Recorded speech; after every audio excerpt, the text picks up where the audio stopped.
The topic of this problem is mesh and nodal analysis, and we're working with circuits with independent sources. The problem is to determine I sub 0 in the circuit shown below using both mesh analysis and nodal analysis. When we're doing the nodal analysis, we'll use the concept of a supernode. So here we go. We have the circuit below. It has three independent sources. Two of them are current sources. One of them is a voltage source. I sub 0 is the current that flows through the 1 kilo ohm resistor at the center bottom of the circuit. So we're looking for I sub 0. So if we're going to use nodal analysis, we'll start with nodal analysis and solve it first using nodal analysis. And the first thing we do when we're doing nodal analysis is we assign the nodes in the circuit. So our first node would be here, a second node in the center of the circuit, and a third node on the right-hand side of the circuit. The second thing we do is we sum the currents either into or out of those nodes. It's our choice as to which we choose. In this case, let's sum the currents out of the nodes, starting with node 1. And we know we use Kirchhoff's current law, which states that the sum of the currents into any node at any given instant in time is equal to 0. So if we look at node 1, we know that we have 2 milliamps flowing out through the bottom branch. We have 4 milliamps flowing out through the top branch. And we have a certain current which is flowing from the node 1 to node 2 through the 2 kilo ohm resistor. And we know that current is going to be 2K for the resistance and V1 minus V2 for the voltage. So the current is V sub 1 minus V sub 2 divided by 2K, and that's equal to 0. So that's the sum of the currents into or out of node 1. Now if we look at node 2 and node 3, we see that we have this voltage source between node 2 and node 3. And we really don't have a way of determining what the current is through the voltage source immediately, unless we want to assign another variable, maybe I 12 volts for the current that flows through it. But that would then give us a third or a fourth unknown in our equations. Right now we have unknowns V sub 1 and V sub 2. And as we continue to write equations, we're going to have an unknown V sub 3. So we're going to need 3 equations for those 3 unknowns. And if we add another one for the current through the 12-volt source, and that would be a fourth equation, we wouldn't be able to come up with a fourth independent equation to solve the problem.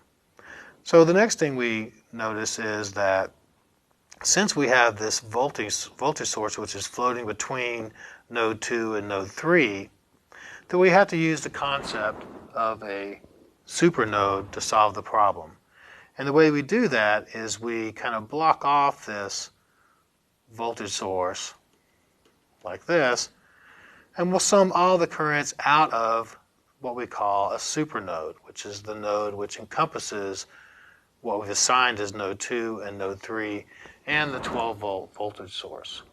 So if we sum the currents out of this supernode, it's going to be the current right to left through the 2 kilo ohm resistor, top to bottom through the 1 kilo ohm resistor, top to bottom through the 2 kilo ohm resistor, and then we also have the 4 milliamps which is flowing in, so we'd have a minus 4 milliamp contribution flowing out from this path.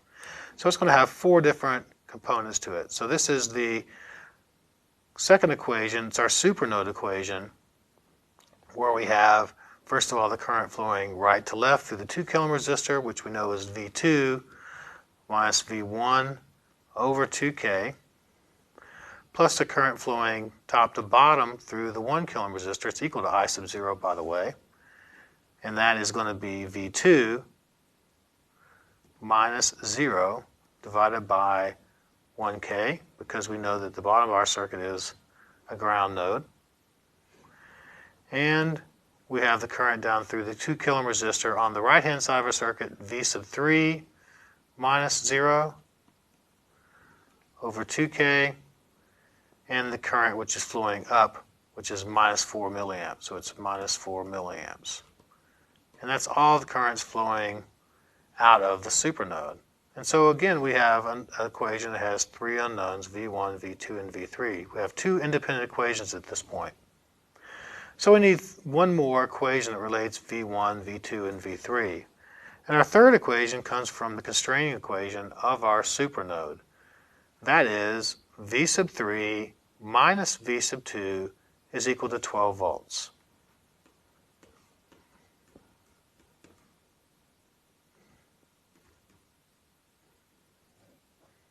Okay. So now we have the three equations and three unknowns.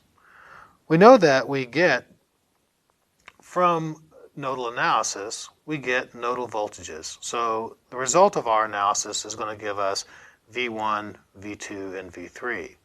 If we want to find something like I sub 0, we can find it easily once we know what V sub 2 is. If we know the voltage at this node, I sub 0 is simply that voltage divided by 1 kilo ohm to get that current. So first thing we notice is that if we solve these equations, that we get a V sub 2 equal to minus 16 over 3 volts. And we know that I sub 0 is going to be equal to minus 5.33 milliamps. So that's our nodal analysis for this problem. What we're going to do is we're going to also solve this using mesh analysis. And if we use mesh analysis, we'll see that we get the same answer for I sub 0. It's going to be equal to minus 5.33 milliamps. So let's do that. The first thing we do when we're solving a problem using mesh analysis is we assign meshes and mesh currents. So let's start with doing that. We'll call this mesh 1 with mesh current I sub 1. We'll call this mesh 2 with mesh current I sub 2, and we'll call this mesh 3 with mesh current I sub 3.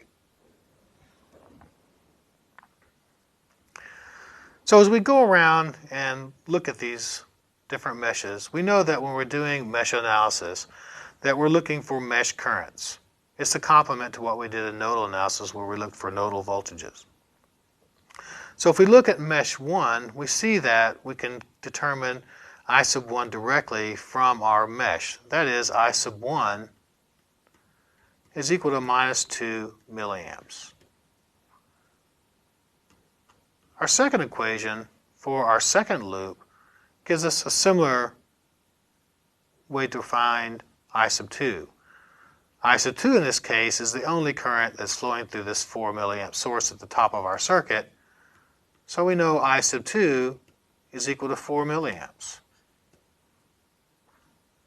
So that's out of our 3 mesh currents. The third one that we need, and in fact we need it to find I sub 0, is we're going to need to find I sub 3. So we can sum up the voltages around this third loop to find I sub 3. So if we start at the lower left-hand corner of this loop and go up clockwise, we first encounter the 1 kilo ohm resistor. The voltage drop across the 1 kilo ohm resistor is 1K times I sub 3, which is flowing in the same direction that we're summing our voltages, minus I1, which is flowing the opposite direction. We continue up around our mesh or loop. We encounter the 12 volt source. In fact, we encounter the negative polarity of that 12 volt source. So it's minus 12. We continue and we encounter the 2 kilo ohm resistor on the right hand side of our circuit as we complete our mesh. And the voltage drop for that element is going to be 2K times I sub 3. And that's equal to 0. So we have a third equation which is independent of our first two, and it tells us that if we know I1 and I2, we can find I sub 3. And I sub 3 in this case comes out to be 3.33 milliamps for I sub 3. Now if we want to find I sub 0 is going to be equal to I1 minus I sub 3. So This is I sub 1. And so that's equal to I sub 1, which was minus 2 milliamps, minus I sub 3, which was 3.33 milliamps. So we get the same answer for I sub 0. We have an I sub 0 equal to minus 5.33 milliamps, just as we did for nodal analysis.